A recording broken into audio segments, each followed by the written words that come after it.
السلام عليكم ورحمة الله وبركاته. مع حضراتكم أخوكم المهندس أسامة الخطيب، مقيم في مدينة العين وبعمل في مجال المقاولات. وأنا كان عندي زيادة في الوزن ولا زلت عندي زيادة في الوزن، وطبعا الزيادة دي مش عجباني وعايز أتخلص منها.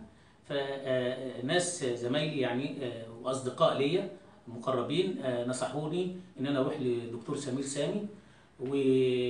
وأنا برضك انتهزت فترة قدوم رمضان جاي، ودي فرصة يعني ذهبية إن الواحد يخفف من وزنه.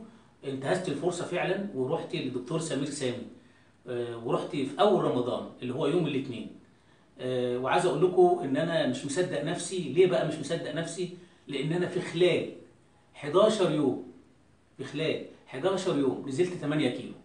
أنا مش مصدق نفسي، بس بقول الحمد لله رب العالمين. ودي فرصة جيدة لأي حد، وبنصح أي حد إن هو في رمضان يبتدي يعمل دايت ويعمل دايت كويس. صدقوني هتنزلوا بطريقة كويسة وربنا يبارك لكم وتنزلوا إن شاء الله زي ما أنا نزلت كده ويمكن أكتر.